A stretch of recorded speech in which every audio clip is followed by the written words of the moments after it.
Emma Bovary com certeza seria ou é um prato cheio para o Freud.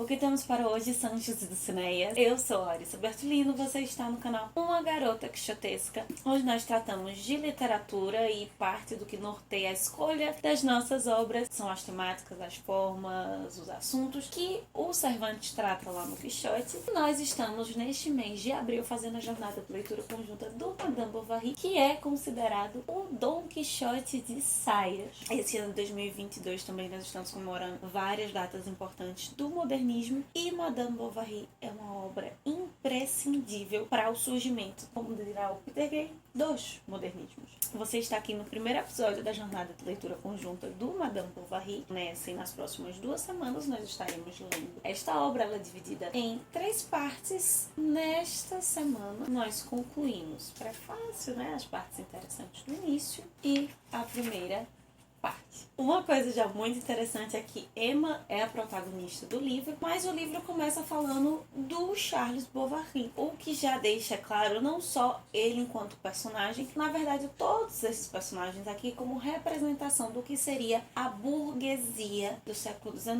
O Sergei vai dizer, que o Flaubert ele é responsável por um movimento anti-burguês que vai permear todo o modernismo, seja o modernismo do século XIX ou o modernismo do século XX. Logo nas primeiras páginas também introdutórias, a gente acaba sabendo que o Flaubert, durante os 5 anos que ele escreveu o livro de início não se chamaria Madame Bovary, se chamaria Costumes de Províncias, justamente para mostrar que, ainda que essa personagem seja extremamente individualizada dentro daquele exame cerrado da subjetividade que o Terguei vai tratar no modernismo, esse livro, de fato, mais do que falar de uma mulher, de um indivíduo específico, ele está falando de toda uma classe social e costumes de províncias, porque é uma classe social em redomas pequenas, não nos grandes centros urbanos como parte desse modernismo vai ser construído, mas nas províncias, nos rincões. Um termo que eu vou evitar, mas que eu acho que eu vou acabar utilizando muito aqui e que já nos apresenta, nesse momento, nessa primeira apresentação, que é do Charles Bovary, ele domina ali as primeiras páginas do livro, é que o Charles Bovary é um personagem medíocre, tanto no sentido mediano, na forma como ele vai sendo descrito nessas narrações, mas também pela perspectiva da Emma, não do início, mas já deu pra sentir que ela vai chegar em momentos que vai olhar pro seu marido, no caso, e achar que ele é um homem medíocre. E de fato, o narrador já mostra que no primeiro casamento, antes da Emma aparecer, a forma como ele se relaciona com a matrona com que ele se casa também é uma forma medíocre, representativa dessa burguesia. Esse ideal de homem, de pai, do condutor do lar, que ele não consegue corresponder, não, como provavelmente a maioria dos homens daquela época e de hoje não consegue. Mas talvez as 2 figuras mais representativas, por mais que não apareçam tanto, dessas críticas sejam o senhor e a senhora Bovary, os pais do Charles. Eles são muito representativos, dessa classe que criticava os exageros da aristocracia, que buscavam normatizar uma vida pública, valorizar o casamento como instituição da sociedade para manter a disciplina, a ordem, evitar os excessos das paixões. Mostra, na verdade, as questões problemáticas dessa burguesia, porque o Bovary pai não consegue estar tão perfeitamente nesse enquadro. Eu vou evitar dar spoilers, mas eu já li essa obra várias vezes, então é um pouco difícil, mas uma coisa que nós vamos perceber durante toda a leitura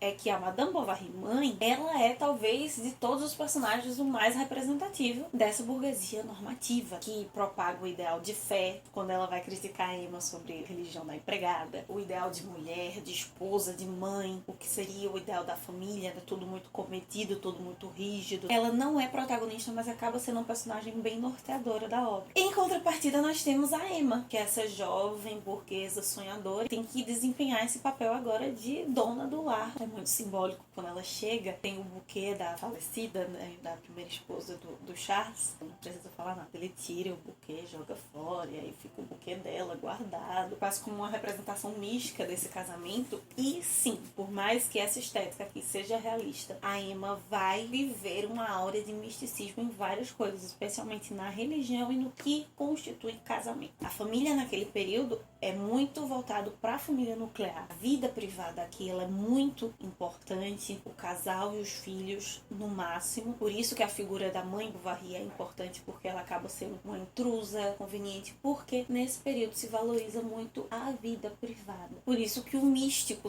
acaba sendo importante também na Emma Bovary, é o que vai conduzir essa sua vidazinha apequenada, não de incomodá-la. E a princípio, o misticismo é um modo de tentar trazer significado e expansão a essa vida. Ela começa pelo sentido religioso, depois ela vai para as obras ficcionais, os livros, a princípio romântico. Um dos pontos que faz com que a Madame Bovary seja Madame Bovary, que se cria o bovarismo, que a gente vai falar aqui no final, são os livros de ficção, são os livros românticos. Mas é interessante notar, especialmente na vida pregressa da Emma, né, quando ela ainda está no convento, que o Flaubert faz questão de dizer que ela leu Voltaire, que ela leu Balzac, que é dessa geração do Flaubert. Ele já tem uma perspectiva mais realista do mundo. Então, ela tá nesse período lendo ciência, obras mais realistas, e ainda assim ela não sai dessa áurea do romantismo, dessa idealização das coisas. O que tem muito a dizer não só sobre a Emma, mas a crítica que o Flaubert vai construir aqui sobre a maneira como as mulheres liam. Elas têm essa possibilidade de aprender a ler, de ter autonomia, mas elas não são formadas para ter uma perspectiva maior das coisas, uma visão de mundo mais ampla. Outro ponto muito interessante desse período é a importância das grandes cidades. Toda essa obra vai se passar num vilarejo, em cidades pequenas, em lugares muito comezinhos. Só que nesse momento é o grande boom das grandes cidades, dos grandes centros urbanos. É um período onde estamos atingindo números ali ainda não vistos de conjuntos populacionais muito grandes. Isso tem a ver um pouco com esse imaginário que a Emma tem, de estar rodeada de pessoas, de ter essa diversidade de pessoas interessantes, só que ela está ali num vilarejo muito pequeno e onde as pessoas tomam conta da vida dos outros, o que vai causar também algumas das problemáticas da vida da Emma, e que ao mesmo tempo faz com que ela tenha um certo status, porque ela é esposa do médico, não é necessariamente um médico, é um oficial de saúde, ele lá não é muita coisa, mas justamente por ser um lugar muito pequenininho e ele ser médico, as pessoas super valorizam ele, e isso acaba se passando para Emma também, devido a essa sua formação, aparecer ser uma mulher mais requintada, uma mulher mais fina, ela acaba se diferenciando ali das outras. Só que o Flaubert acaba deixando muito claro que a sua vida é tão medíocre quanto a de qualquer senhorinha dona de casa que tem naquele lugar. Nós temos essa busca realmente da Emma por tentar mudar isso, né? Por reafirmar esse seu lugar de diferença. Ela demite a empregada, tem uma nova empregada agora e vai tentar formar aquela mulher em todas as etiquetas. Talvez o episódio mais importante dessa primeira parte seja o baile no castelo de La Vaubyessard, do Marquês de Villiers, que ela vai se encantar. Eles vão ficar alguns dias no castelo. E o auge é a dança que a Emma vai valsar com o Marquês e de todos os encantos que aquela festa, que o castelo vai proporcionar. A valsa é um momento de auge porque é a transição, é a dança como, mais uma vez, um sentido místico, de que algo vai mudar na vida da Emma após aquilo. Vai dizer que ela vai ficar tonta, que ela vai girar. É como se o mundo dela, de fato, girasse naquele momento. Tanto que nos próximos dias ela vai lutar com a própria memória, tentar conservar as imagens, os cheiros, as lembranças daquele lugar, vai ficar contando os dias, há tantos dias eu estava lá, e tentar resgatar o máximo possível daquilo, porque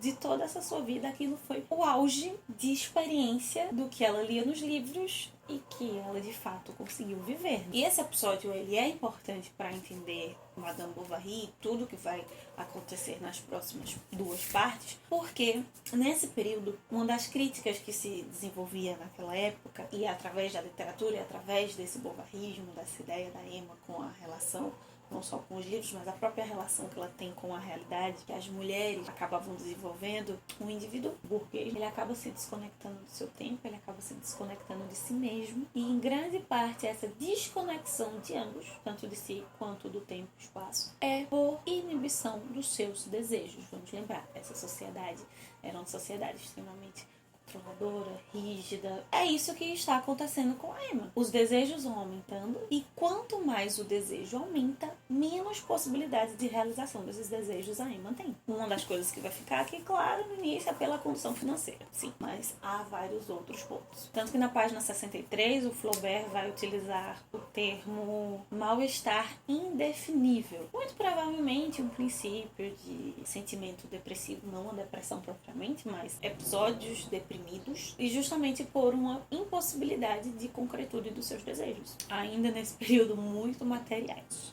É interessante que o Flaubert, em toda a parte formal, em toda a escrita, busca evitar qualquer resquício de romantismo. Para nós que estamos muito distantes, pega as obras do início do século XIX, obras importantes do romantismo, como Os Miseráveis, Os Sofrimentos do Jovem Werther.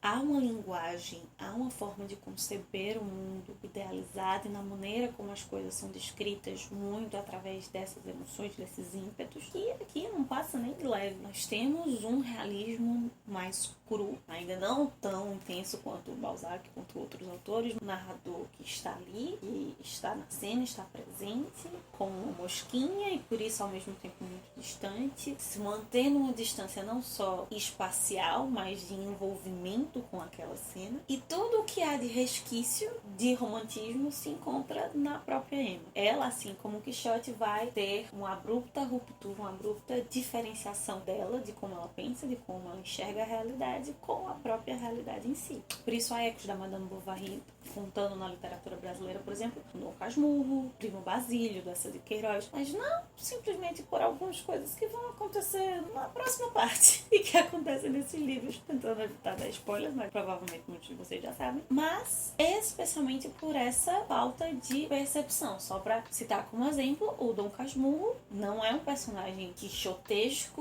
no sentido idealização, positivismo, de busca por uma ideia dourada, mas ele é um personagem tal qual a Emma Bovary, por enxergar a realidade de uma forma muito perpassada pela maneira como a sua sociedade condiciona o mundo a certas normas e com o que de fato está acontecendo ao seu redor. Esse distanciamento. A Emma, ela está tentando se igualar a esse mundo que ela imagina, dentro dessas possibilidades, desse lugarzinho em que ela vive. Ela acaba seduzindo cada vez mais o marido, esse é o termo que o Flaubert vai usar, não?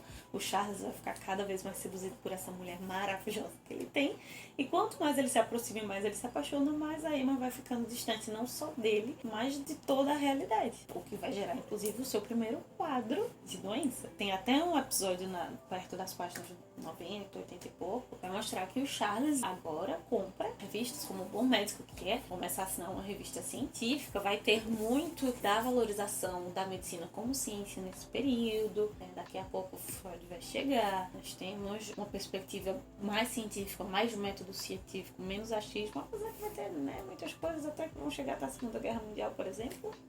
Mas enfim, o Charles Bovary, ele assina essas revistas e ao invés de estar ali, afim, lendo, melhorando, ele sempre lê depois da janta, estava aquele estômago cheio e acaba sempre dormindo. Mais uma característica desse homem deplorável, a Emma vai chamá-lo de homem pobre, de pobre homem, o que vai causar cada vez um asco, um distanciamento dela, dessa pessoa que ela idealizava, achava que ia ser a possibilidade de realizar os seus desejos, e é apenas mais um reflexo de que a sua vida não se encaixa com aquela que ela imaginava nos livros. Nessa passagem, o Flaubert deixou muito claro, a maior irritação que o Charles provocava na Emma é que ele era um homem sem nenhuma ambição. Olha aí o adjetivo medíocre de novo. Quanto ela fervia, lardia, ela queria mais do que o que ela tinha. Na página 90 tem uma descrição muito interessante disso, e é muito interessante para entender um pouquinho desse realismo. Muitas vezes, principalmente nas escolas, é como se o realismo não tivesse beleza, não tivesse linguagem poética, e não tem nada a ver. A forma escolhida para representar a realidade ainda é ficcional, ainda é literatura, ainda é mimes e ainda tem poética. Vai dizer assim, na página 90. No fundo de sua alma, entretanto, ela guardava algum acontecimento. Como os marinheiros em perigo, passeavam na solidão de sua vida, olhos desesperados, buscando ao longe alguma vela branca entre as brumas do horizonte. Mas toda manhã, ao despertar, esperava-o chegar, ouvia todos os sons. Levantava-se em sobressalto, surpresa por ele não ter vindo. Depois, ao crepúsculo, cada vez mais triste, desejava estar no dia seguinte. nada consegue preencher, para usar o termo de Freud, os desejos da Emma. Nada consegue preencher. Essa busca pelo desejo dela é incessante. Pensou que encontraria isso no casamento. Não está rolando. E ela vive nessa espera por algo, por algum acontecimento. E essa espera vai acabar tornando-a irritadiça. O Flaubert vai chamá-la de cada vez mais caprichosa. Muito importante para entender a condição da mulher, como a mulher era percebida nesse período. E especialmente desenvolver o que foi o encerramento dessa primeira parte, uma doença nervosa. Tem tantas correlações com Freud, porque é exatamente uma das coisas que vai fazer com que Freud inicie a estudar e desenvolver a teoria da psicanálise são exatamente as doenças dos nervos das mulheres. Algo que é extremamente presente nas literaturas do século XIX. Muito mais uma representação de como a sociedade reprimia, tolhia o lugar dessas mulheres na sociedade do que necessariamente doenças. Claro, sim, eram doenças mais mentais, mais psicológicas mesmo do que questões da constituição nervosa das mulheres. O passo desenvolve uma doença, mas não como eles diziam, né? Que as mulheres têm os nervos assim assados, os homens não. E para encerrar essa primeira parte, o Flaubert coloca algo muito simbólico. O episódio do buquê. Tem toda a primeira parte quando eles chegam na casa, que Charles tira o buquê é guardado pro resto da vida. Ela espeta o dedo numa espécie de vela adormecida às avessas e joga o buquê no fogo. E a consumação pelo fogo dessas flores, desse símbolo do casamento, dessa instituição tão super valorizada no século XIX, é muito simbólico para o que vai acontecer nas próximas páginas.